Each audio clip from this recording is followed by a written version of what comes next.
அகிலத்தின் அன்பான சொந்தங்களுக்கு இணைய வணக்கம்.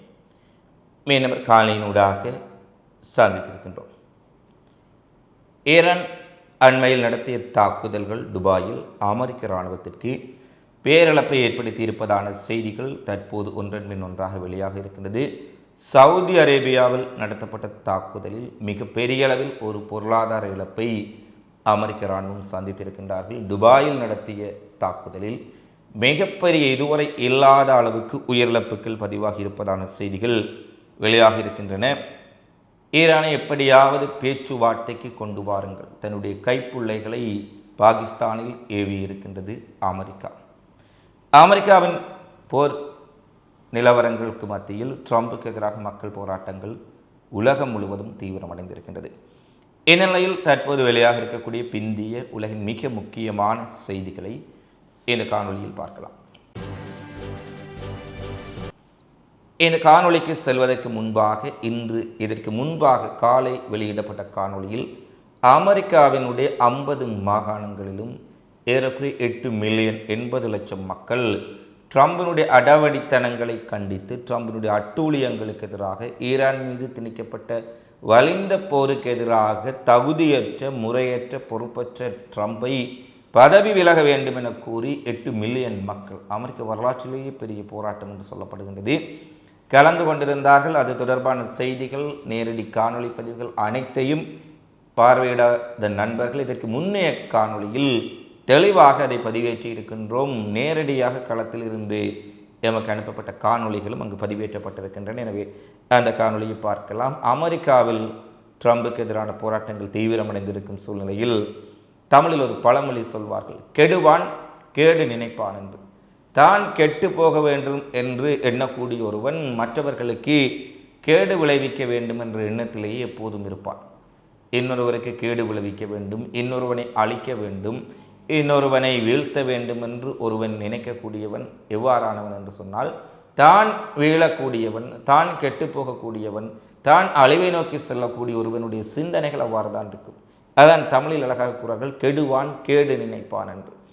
எனவே ஈரானில் மக்களை தூண்டி ஆட்சிக்கு எதிராக போராட்டங்களை ஏற்படுத்தி ஈரான ஆட்சியை வீழ்த்தி தங்களுடைய பொம்மை ஆட்சியை எவ்வாறு மத்திய கிழக்கு ஏனைய நாடுகளில் அடிமை நாடுகளில் ஆட்சியாளர்களை அமர்த்தி இருக்கின்றார்களோ அதுபோன்றதொரு ஆட்சியை கொண்டு வரலாம் என அமெரிக்காவும் இஸ்ரேலும் நினைக்கின்ற பொழுது அதற்காக ஈரான் மீது மிகப்பெரிய அளவில் மொசாட்டும் சிஐயையும் பல போராட்டங்களையும் சதிகளையும் கட்டவிழ்த்து விட்ட போதும் அது ஈரானில் எடுபடவில்லை.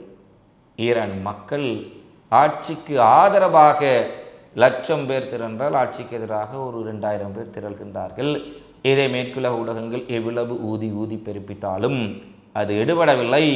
பல போராட்டங்கள் பிசுபிசுத்து போயிருக்கின்றன. எனவே மக்களை தூண்டிவிட்டு மக்கள் போராடுகின்றார்கள். ஆட்சி மாற்றம் பெறப்போகின்றது, மக்கள் ஈரான் மக்களே ஈரான் ஆட்சியை கவிழ்க்கப் போகின்றார்கள் என்றெல்லாம் இவர்கள் தொடர்ச்சியாக இஸ்ரேல் அமெரிக்க மேற்குலக ஊடகங்களுடைய அடிமை தமிழ் ஊடகங்கள் முழங்கி வரும் சூழ்நிலையில் அங்கு ஈரானில் ஆட்சிக்கு ஆதரவாக மக்கள் போராடுகின்ற பொழுது அமெரிக்காவில் இதுவரை இல்லாத அளவுக்கு ட்ரம்பினுடைய ஆட்சியை தகர்த்தெறிய வேண்டும் என்ற போராட்டம்.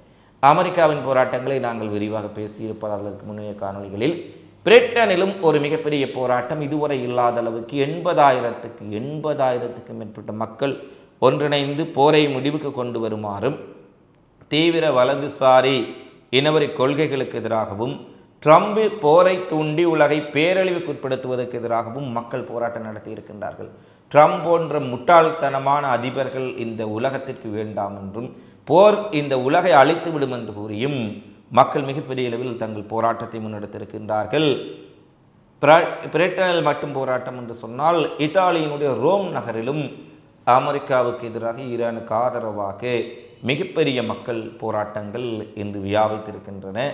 ஏற்கனவே ஜப்பான் பல்வேறுபட்ட நாடுகளில் இதற்கான போராட்டங்கள் நெதர்லாந்து போன்ற நாடுகளில் நடைபெற்ற சூழ்நிலையில் அமெரிக்காவிலும் பிரிட்டனிலும் இத்தாலியிலும் மிகப்பெரிய போராட்டம் இந்த போருக்கு எதிராக ட்ரம்புக்கு எதிராக நடைபெற்றிருக்கின்றது என்பது குறிப்பிடத்தக்கது. அமெரிக்காவின் நிலை இவ்வாறு இருந்தால் ஆஸ்திரேலியர்களும் தற்போது அரசுக்கு எதிராக நெதன்யாகுவுக்கு எதிராக வீதிகளில் இறங்க ஆரம்பித்து விட்டார்கள்.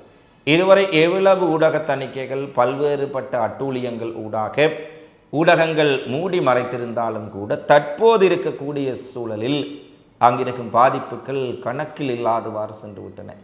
இஸ்ரேல் முழுவதும் ஈரானிய தாக்குதல்கள் மிகப்பெரிய மரண ஓலத்தை ஏற்படுத்தி இருக்கின்றது.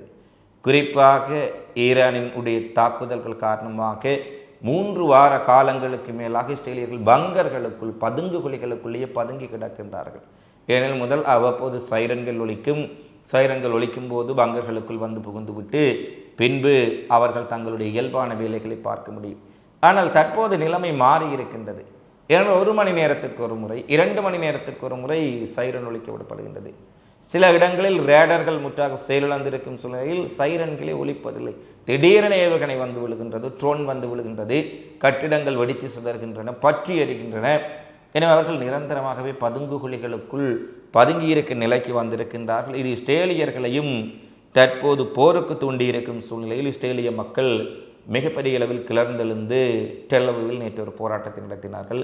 நெதன்யாகு என்ற தனி ஒருவனினுடைய போர்க்குற்றவாளி தன்னுடைய நலனுக்காக ஒரு போரை நடத்துகின்றார். எனவே இதில் இஸ்ரேல் அழிவதை ஏற்றுக்கொள்ள முடியாது.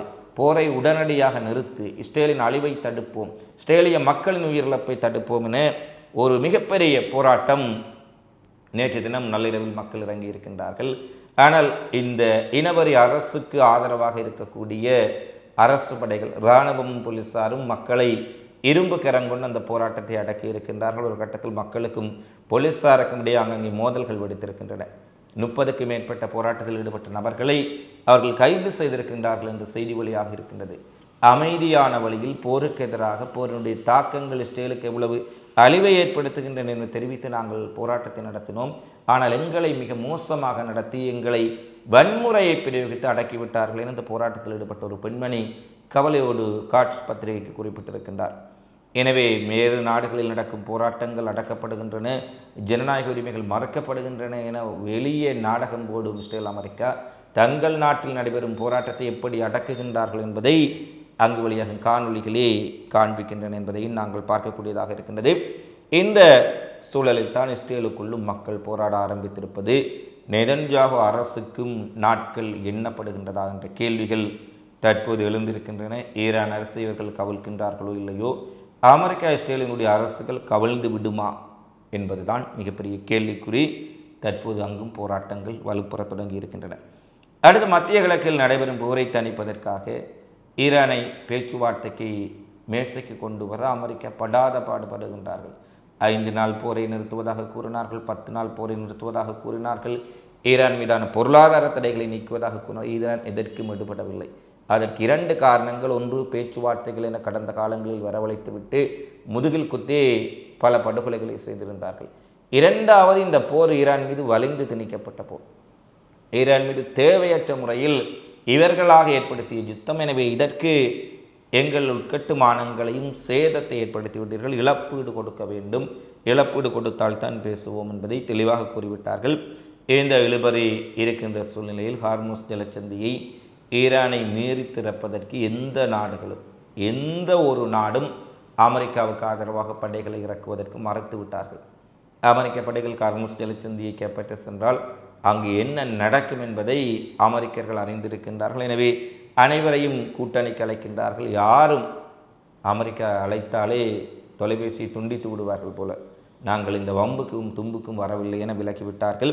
இந்த நிலையில் தான் துருக்கி, எகிப்து, சவுதி அரேபியா, பாகிஸ்தான் போன்ற நாடுகளை எப்படியாவது ஈரானை வரவழையுங்கள், பேச்சுவார்த்தைக்கு கொண்டு வாருங்கள் என அமெரிக்கா படாத பாடுபடுத்துவதாக தற்போது துருக்கியினுடைய ஊடகம் ஒரு செய்தி வெளியிட்டிருக்கின்றார்கள். இந்த பின்னணியில் இன்றைய தினம் இஸ்லாமாபாத்தில் சவுதி அரேபியா, எகிப்து, துருக்கி, பாகிஸ்தானினுடைய முக்கியஸ்தர்கள் அடங்கிய ஒரு கூட்டம் இஸ்லாமாபாத்தில் நடைபெற்று கொண்டிருக்கின்றது. இதில் அனைத்து வெளியுறவுத்துறை அமைச்சர்களும் பங்கெடுத்திருக்கின்றார்கள். எனவே இந்த கூட்டத்தில் ஏதாவது முன்னேற்றம் ஏற்படுமா என்பதை பொறுத்திருந்து பார்க்கலாம். ஆனால் முன்னேற்றம் ஏற்படுவதற்குரிய வாய்ப்புகள் குறைவாகத்தான் இருக்கின்றன. ஏனெனில் இவர்கள் அமெரிக்காவின் அழுத்தம் காரணமாக அமெரிக்காவினுடைய செய்தியை ஈரானுக்கு கடத்துவார்கள். ஆனால் ஈரான் என்ன சொல்லப் போகின்றது என்பதை பொறுத்திருந்து பார்க்கலாம். அடுத்து 2 தினங்களுக்கு முன்பு துபாயில் நடைபெற்ற தாக்குதல் குறித்து பல்வேறுபட்ட செய்திகள் இன்று ஐரோப்பிய ஊடகங்களும் அமெரிக்க ஊடகங்களும் வெளியிட்டிருக்கின்றார்கள்.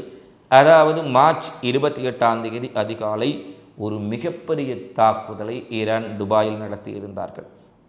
அதாவது மத்திய கிழக்கில் இருக்கக்கூடிய அமெரிக்க இராணுவ தளங்கள் அனைத்தும் ஈரானால் தாக்கப்பட்டிருக்கின்றன. கடற்படை தளம், விமானப்படை தளம், ரேடார் நிலையங்கள், வான் பாதுகாப்பு நிலையங்கள், CIA மொசாட் தங்கியிருந்த இரகசிய கட்டிடங்கள் கூட அடித்து துவம்சம் செய்யப்பட்டிருந்தது. இந்த சூழ்நிலையில் இனி எங்களுடைய தளங்களுக்குள் இருப்பது எங்களுக்கு ஒருபோதும் பாதுகாப்பு கிடையாது என்பதை நன்கு உணர்ந்த அமெரிக்க படைகள் இராணுவத்தினர் அவசரமாக இராணுவ தளங்களையும் கடற்படை தளங்களையும் விமானப்படை தளங்களையும் விட்டுவிட்டு வெளியேறி பொதுமக்கள் தங்கக்கூடிய ஒரு கோட்டல்கள், மிகப்பெரிய கோட்டல்களில் பொதுமக்களைப் போல அறைகளை புக்கிங் செய்து அதில் மிகப்பெரிய அளவில் தங்கியிருந்தார்கள்.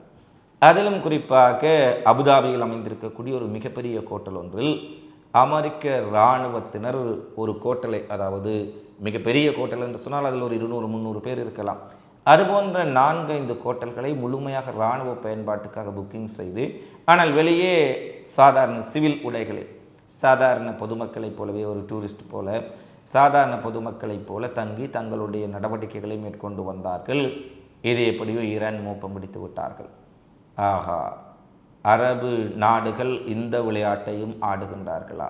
இராணுவ தளங்களில் இருந்து அவர்களை வெளியேற்றி பொதுமக்கள் தங்கக்கூடிய கோட்டல்களில் தங்க வைத்து பாதுகாக்கின்றார்களா என்று கேள்வி எழுப்பிய ஈரான் 28ஆம் தேதி 4 கோட்டல்களை ஒரே நேரத்தில் இலக்கு வைத்து பாலிஸ்டிக் ட்ரோன்களை கொண்டு ஒரு மிக கடுமையான தாக்குதலை நடத்தியிருந்தார்கள். இந்த தாக்குதலில் 500க்கும் மேற்பட்ட அமெரிக்க இராணுவத்தினர் தங்கியிருந்த 3 கோட்டல்கள் கட்டடங்கள் தரைமட்டமாக்கப்பட்டிருப்பதான செய்திகளை IRGC வெளியிட்டிருக்கின்றார்கள். பல அமெரிக்க ஊடகங்களும் கட்டடங்கள் தரைமட்டமாக்கப்பட்டிருப்பதை தற்போது ஏற்றுக்கொண்டிருக்கின்றார்கள். ஒரு கட்டடத்தில் 350 அமெரிக்க படைகளும் இன்னொரு கட்டடத்தில் 150 பேரும் தங்க வைக்கப்பட்டிருக்கின்றார்கள். 2 கட்டடங்களும் தரைமட்டமாக்கப்பட்டிருக்கின்றன. எனவே அதில் இருந்த இராணுவத்தினரின் நிலை என்ன? நூற்றுக்கணக்கானவர்கள் காயமடைந்திருக்கின்றார்கள். அவர்கள் மருத்துவ சிகிச்சையில் இருப்பதாக அமெரிக்காவினுடைய பென்டகன் குறிப்பிட்டாலும் கூட கட்டடங்கள் தரைமட்டமாக்கப்பட்டிருப்பதால் இதில் ஒரு மிகப்பெரிய உயிரிழப்பு அமெரிக்க படைகளுக்கு ஏற்பட்டிருக்கலாம் என்ற செய்திகளை தற்போது பரவலாக பார்க்கக்கூடியதாக இருக்கின்றது. ஏனெனில் இந்த தாக்குதல் நடைபெற்ற சில நிமிடங்களில் துபாயில் இருக்கக்கூடிய சுகாதார திணைக்களம், மருத்துவமனைகள் தொடர்பான செய்திகளை வெளியிடக்கூடியவர்கள் இந்த தாக்குதல் நடைபெற்று சில மணி நேரங்களுக்கு தொடர்ச்சியாக ஆம்புலன்ஸ் வண்டிகள் அங்கு துபாயில் ஐக்கிய அரபு எமிரேட்ஸில் இருக்கக்கூடிய அத்தனை மருத்துவமனைகளுக்கும் சென்று வந்ததாக அங்கிருக்கும் மக்களை குறிப்பிடுகின்றார்கள். 2 கட்டிடங்கள் தாக்கப்பட்ட பின்னர் மிகப்பெரிய அளவில் ஆம்புலன்ஸ் வண்டிகள் தொடர்ச்சியாக சென்று வந்திருப்பது ஒன்று காயமடைந்த அமெரிக்க படைகளை மருத்துவமனைக்கு சேர்ப்பதற்கான நடவடிக்கை, மற்றொன்று அதில் உயிரிழந்தவர்களை கொண்டு சென்று அங்கே மருத்துவமனைகளில் உயிரிழந்தவர்களின் சடலங்களை ஏற்றி செல்லக்கூடிய நடவடிக்கை. அதிலும் இந்த மருத்துவமனைகளில் இருந்து ஹெலிகாப்டர்கள் அவசரமாக புறப்பட்டு அவை வேறு பகுதிக்கு விமான நிலையத்தை நோக்கி சென்றிருக்கின்றது. அப்படியானால் இறந்தவர்களின் உடல்களை ஹெலிகாப்டர்கள் மூலம் எடுத்து சென்று விமானங்கள் மூலம் வேறு பகுதிக்கு மாற்றும் அல்லது அமெரிக்காவுக்கு அனுப்பும் முயற்சியா என்ற கேள்வி. ஏனெனில் இப்படியோ மருத்துவமனைகளில் சடலங்கள் வைக்கப்பட்டிருக்கும் பொழுது உள்ளூர் நபர்களும் ஊடகங்களும் மோப்பம் பிடித்து விடுவார்கள். அமெரிக்க படைகளினுடைய இழப்புகள் வெளியுலகுக்கு தெரிவிக்கப்படும். இது அமெரிக்காவுக்குள் கொந்தளிப்பு ஏற்படுத்தும் என்பதால் மிகப்பெரிய அளவில் ரகசியமாக வேறு பகுதிக்கு அமெரிக்க சடலங்கள், படைகளுடைய சடலங்கள் மாற்றப்பட்டிருப்பதாக தற்போது பல ஊடகங்கள் செய்தி வெளியிட்டிருக்கின்றார்கள். இதற்கான வாய்ப்புகள் அதிகமாக இருக்கின்றது என்பதுதான் அமெரிக்க ஊடகங்களின் கருத்தாகவும் இருக்கின்றது. எனவே அமெரிக்க படைகளுக்கு 500 பேர் வரை காயமடைந்திருக்கின்றார்களா, உயிரிழந்திருக்கின்றார்களா, அல்லது பலர் உயிரிழந்து பலர் காயப்படுத்தப்பட்டிருக்கின்றார்களா, என்ன நடந்திருந்து தெரியாது. ஆனால் 500 பேருக்கு மிகப்பெரிய சம்பவம் நடைபெற்றிருக்கின்றது என்ற விடயத்தை தற்போது தெளிவாக பார்க்கக்கூடியதாக இருக்கின்றது. அடுத்து சவுதி அரேபியாவின் உடைய சுல்தான் விமானப்படை தளம் மீது நடத்தப்பட்ட தாக்குதலில் அமெரிக்காவின் மிக பிரம்மாண்டமான கண்காணிக்கு E3 AWACS ரக விமானம் தாக்கப்பட்டிருக்கக்கூடிய புகைப்படங்கள் தற்போது வெளியாகி அதிர்ச்சி ஏற்படுத்தி இருக்கின்றன. அதாவது அமெரிக்க வான்வெளி நடவடிக்கைகளை கண்காணிக்கும் ஒரு கட்டளை மையம் போல இந்த விமானம் புறப்பட்ட ஒரு இடத்திற்கு வந்தால் அது ஒரு பெரிய ஒரு வானில் இருந்து ஒரு கட்டளை மையம் எவ்வாறு செயற்படுமோ அது போன்று செயற்படக்கூடிய ஒரு கட்டுப்பாட்டு மையம். அதாவது இந்த விமானம் வானில் பறந்து கொண்டிருந்தால் அதில் ஒரு பல கட்டளைகளை கீழே இருக்கும் விமானங்களுக்கு, இராணுவத்திற்கு, ட்ரோன்களுக்கு கண்ட்ரோல் முழுமையான ஒரு கட்டளை மையம் போல செயற்படக்கூடிய மிகப்பெரிய E3AWCS என்ற விமானம் இனி பயன்படுத்த முடியாத அளவுக்கு அழிக்கப்பட்டிருக்கின்றது, சேதப்படுத்தப்பட்டிருக்கின்றது என்பதை இந்த படங்கள் தெளிவாக காட்டியிருக்கின்றன. எனவே ஈரான் தாக்குதல் மிக துல்லியமாக ஒரே ஒரு விமானம் சவுதி அரேபியா விமான நிலையத்தில் அந்த கட்டளை உளவு விமானம் வந்து நிற்கின்றது. அது நிறுத்தப்பட்டு ஒரு 15 நிமிடங்களுக்குள் துல்லியமாக ட்ரோன்கள் வந்து தாக்குகின்றன. எனவே ஈரானினுடைய இந்த துல்லிய தாக்குதல் தற்போது சவுதி அரேபியாவுக்கும் கிளி ஏற்படுத்தியிருக்கின்றது. எவ்வாறு மிக ரகசியமாக வந்து தங்களுடைய தளத்தில் விமானம் இறங்கி 15 நிமிடங்களுக்குள் விமானத்தை தாக்கி அளித்திருக்கின்றார்கள். எனவே ஈரானுக்கு மிக துல்லியமான உளவு தகவல்களை யார் வழங்குவது? ஈரானின் உளவுத்துறையும் மிக வேகமாக செயற்படுகின்றார்கள் என்ற கேள்விகளுக்கு மத்தியில் துபாயிலும் சவுதி அரேபியாவிலும் நடைபெற்ற தொடர் சம்பவம் அமெரிக்காவை நிலைகுலைய வைத்துள்ளது என்றுதான் சொல்ல வேண்டும். எனவே அமெரிக்க தளங்களுக்கு மட்டுமல்ல, அமெரிக்க விமானங்களுக்கும் எந்த ஒரு பகுதியும் பாதுகாப்பு கிடையாது என்பதை ஈரான் மீண்டும் மீண்டும் தெளிவுபடுத்துகின்றார்கள். அதே போல அரபு எமிரேட்ஸோ சவுதி அரேபியாவோ ஈரானுக்கு எதிரான போரில் இணைந்து கொண்டால் என்ன நடக்கும் என்பதற்கு ஒரு ட்ரெய்லர் காட்டுவதைப் போல நேற்றும் இன்றும் பல பகுதிகள் மீது பல ட்ரோன்களையும் ஏவுகணைகளையும் ஏவி தாக்குதல் நடத்தியிருக்கின்றார்கள். பல ஏவுகணைகளின் ட்ரோன்களையும் தாங்கள் இடைமறித்ததாக சவுதி அரேபியாவும் ஐக்கிய அரபு எமிரேட்ஸும் குறிப்பிட்டாலும் கூட பல பகுதிகளில் தாக்கங்கள் பதிவாக இருக்கின்றன என்பதுதான் சுயாதீன ஊடகங்களின் கருத்தாக இருக்கின்றது. எனவே இந்த தாக்குதல்கள் ஒருபுறம் நடைபெற்றுக் கொண்டிருக்க சற்று முன்னர் ஈரானின் உடைய சக்தி வாய்ந்த 86வது அலை இஸ்ரேல் மீது மிக கடுமையாக ஏவப்பட்டிருக்கின்றது. இந்த அலையில் இஸ்ரேலினுடைய மிகப்பெரிய 2 தொழிற்சாலைகள் பற்றி எரிந்து கொண்டிருப்பதாக அங்கு இருக்கும் செய்திகள் வெளியாக இருக்கின்றன. ஹைஃபா பகுதியில் இருக்கக்கூடிய ஒரு தொழிற்சாலையும் டெல் அவிவ் புறநகர் பகுதியில் அமைந்திருக்கக்கூடிய ஒரு தொழிற்சாலையும் மிகப்பெரிய அளவில் பற்றி எரிந்து கொண்டிருப்பதாகவும், ஒரு தொழிற்சாலை கைத்தொழில் துறையினருக்கு மிகப்பெரிய அளவில் பயன் தரக்கூடிய தொழிற்சாலை ஒன்றும், மற்றையது இராணுவத்தினருக்கு கனரக வாகனங்கள், டேங்கிகள் போன்றவற்றினுடைய உதிரி பாகங்களை உற்பத்தி செய்யும் தொழிற்சாலை என்றும் கூறப்படுகின்றது. ஈரானின் உருக்கு தொழிற்சாலை, அலுமினிய தொழிற்சாலை, ஈரானின் உடைய முக்கியமான உட்கட்டுமானங்கள் தாக்கப்பட்டதற்கு பதிலடியாக இந்த தாக்குதல்களை ஈரான் இஸ்ரேல் மீது நடத்தியிருக்கின்றார்கள் என்பதும் குறிப்பிடத்தக்கது. அடுத்து இஸ்ரேலினுடைய ஹார்ட்ஸ் ஊடகம் என்ற ஒரு செய்தியை வெளியிட்டிருக்கின்றார்கள். ட்ரம்ப், அமெரிக்க அதிபர் டொனால்ட் ட்ரம்ப் இந்த போரின் கட்டுப்பாட்டை முழுமையாக இழந்து விட்டார். அதைவிட மோசமாக போர் குறித்த விவாத பொருளின் மீதான கட்டுப்பாட்டையும் இழந்துவிட்டார். அவருடைய நடவடிக்கைகள் ஒரு துல்லியமாக போரை நடத்தக்கூடிய ஒரு தலைமைக்குரிய நடவடிக்கைகளாக தற்போது பார்க்க முடியவில்லை. அவர் மிகவும் குழம்பி போயிருக்கின்றார். இந்த போர் தொடர்பில் அவர் விரக்தி அடைந்திருக்கின்றார் என்பதை அவருடைய கருத்துக்கள் தெளிவாக காட்டுகின்றன. எனவே ட்ரம்பினுடைய இந்த தலைமைத்துவம் அடுத்து இந்த போரை எங்கே கொண்டு செல்லப் போகின்றது என்பது அமெரிக்கர்களுக்கே தற்போது ஒரு கேள்வியாக மாறிவிட்டதாக இஸ்ரேலினுடைய காட்ஸ் ஊடகம் மிகப்பெரிய அளவிலான ஒரு செய்திகளை வெளியிட்டிருக்கின்றார்கள். அடுத்து கவுதிகளும் தற்போது களமிறங்கி இருப்பதால், ஏற்கனவே கர்மோஸ் ஜலச்சந்தி மூடியிருப்பதால் உலகம் மிகப்பெரிய பொருளாதார நெருக்கடியில் சிக்கி தவிக்கின்றது. கச்சா எண்ணெயின் விலை எப்போது விண்ணை தொடப் போகின்றது என்று அஞ்சிக் கொண்டிருக்கின்றார்கள். இந்த நிலையில் கவுதி படைகளும் களமிறங்கி இருப்பதால் செங்கடலிலும் வணிக கப்பல்களினுடைய போக்குவரத்து முடக்கப்பட்டால் உலகளாவிய வர்த்தகம் மிகப்பெரிய அடி வாங்கும் என்று பொருளாதார நிபுணர்கள் எச்சரிக்கை விடுத்திருக்கின்றார்கள். 2023-2024 காலப்பகுதிக்குள்ளேயே கவுதிகள் நடத்திய முடக்கம் காரணமாக பல பில்லியன் டாலர்கள் இழக்கப்பட்டன. செங்கடலில் வெற்றிகரமாக அவர்களுடைய ஜலச்சந்தியில் கப்பல்கள் செல்ல முடியாதவாறு தடுத்து நிறுத்தியிருந்தார்கள். பல கப்பல்களை தாக்கி மூழ்கடித்து விட்டார்கள்.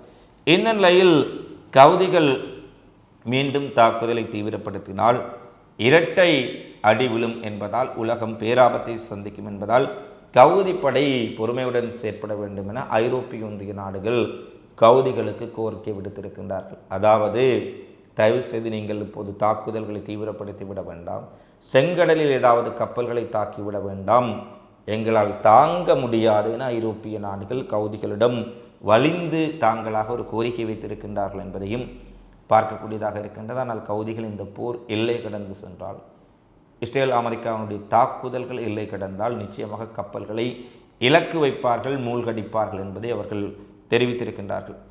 இறுதியாக ஐஆர்ஜிசியின் உடைய ஈரான் புரட்சிகர காவல் படையின் அனுமதி பெற்ற கப்பல்கள் சில கார்முஸ் ஜலச்சந்தியில் கடந்து சென்றிருக்கின்றது வெற்றிகரமாக என்ற செய்திகள் வழியாக இருக்கின்றன. குறிப்பாக சீனா, இந்தியா, பாகிஸ்தான் கப்பல்கள் காப்பீட்டு நிறுவனங்கள் அங்கீகரித்த பின்னணியில் ஈரான் இராணுவத்தினுடைய புரட்சிகர காவல் படையின் அனுமதியை பெற்றுக்கொண்ட பின்னர் அவர்கள் வெற்றிகரமாக கடந்திருப்பதாக தெரிவிக்கப்பட்ட சூழ்நிலையில் இஸ்ரேல் அமெரிக்க ஆக்கிரமிப்பு போரை தொடங்கிய பயங்கரவாத ஆட்சிகளுக்கும் அவர்களுடைய கூட்டாளிகளுக்கும் மட்டுமே கர்முஸ் ஜலச்சந்தி திறக்கப்படாது. இந்த ஆக்கிரமிப்பு போரில் இணைந்து கொள்ளாதவர்கள், அவர்களை ஆதரிக்காதவர்களுடைய கப்பல்கள் செல்வதற்கு நாங்கள் வழியை விடுவோம் என்று ஈரான் தெரிவித்திருக்கும் சூழ்நிலையில் சில கப்பல்கள் அந்த இடத்தை தாண்டி சென்றிருப்பதும் கடந்து சென்றிருக்கக்கூடிய காட்சிகளும் தற்போது வெளியாகியுள்ளமை குறிப்பிடத்தக்கது. இவைதான் தற்போது வெளியான மிக முக்கியமான செய்திகளாக நிகழ்வுகளாக பதிவாக இருக்கின்றன. தொடர்ச்சியாக உலகெங்கு நடைபெறும் செய்திகளை உடனுக்குடன் தெரிந்து கொள்ள அகிலத்தோடு இணைந்திருங்கள். இந்த காலை பதிவு தொடர்பிலான உங்களது மதிப்பான கருத்துக்களை தவறாமல் கமெண்ட்ஸில் பதிவிடுங்கள். மீண்டும் அடுத்த காணொளியில் சந்திப்போம். நன்றி, வணக்கம்.